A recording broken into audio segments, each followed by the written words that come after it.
Nagbabalik po tayo sa MUS, Philippine Standard Time, 6:48. Madalas tampok sa mga beauty pageant ang mga nagagandahang dalaga. Pero sa selebrasyon ng ika-50 anibersaryo ng Doll Philippines, rumampas ang tablado ang mga babae ang meron ring golden. Pero timeless beauty.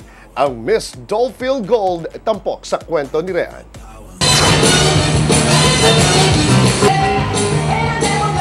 Kuminang at tulad ng ginto ang mga kandidata sa pinakamalaking beauty pageant ng Doll Philippines bilang pagdiriwang ng kanilang golden anniversary.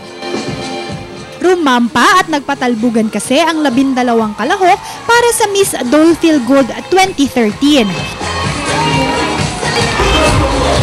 Pero kakaiba ang patimpalak dahil ang mga kalahok, imbis na mga dalagita, ay mga 50 anyos na pataas. Pero malavinos ra, Shamsi Subsub at Janine Togonon pa rin ang alindog ng mga kandidata sa entablado. Nagpatalbugan sila sa production number. Mayroon ring uniform attire competition.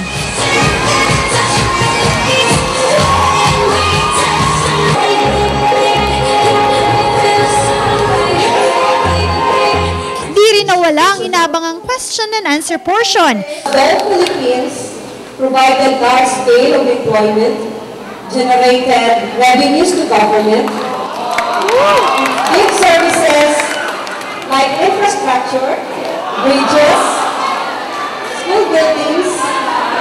In other words, we call it corporate social responsibility. I joined this pageant because I have experienced beauty pageant before I retire.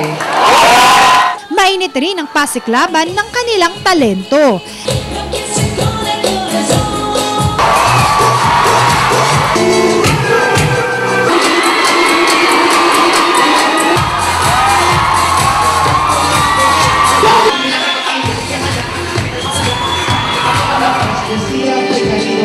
Elegante naman silang rumampas, suot ang kanilang Filipiniana-inspired na gown. We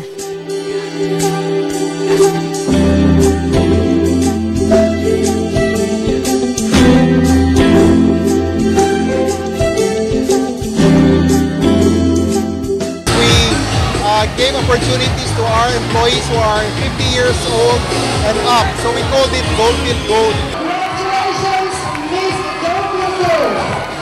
Itinanghal na Miss Dollfield Gold ang 55 years old na si Rebecca Estampador mula sa Manufacturing Services Division. Gusto ko rin maranasan yung maka-join ng beauty pageant at saka maka-represent sa division namin, Manufacturing Division. Isa lang ang beauty pageant sa mga aktibidad ng Doll Philippines sa selebrasyon ng 50th anniversary ng kumpanya. Dahil ang mga empleyado at mga manggagawa ang siyang naging dahilan kung bakit patuloy ang paglago ng kumpanya sa loob ng 50 taon, nararapat lamang umano na kilalanin ang kanilang kontribusyon sa tagumpay ng Doll Philippines. Para sa MUS, Rean Acosta.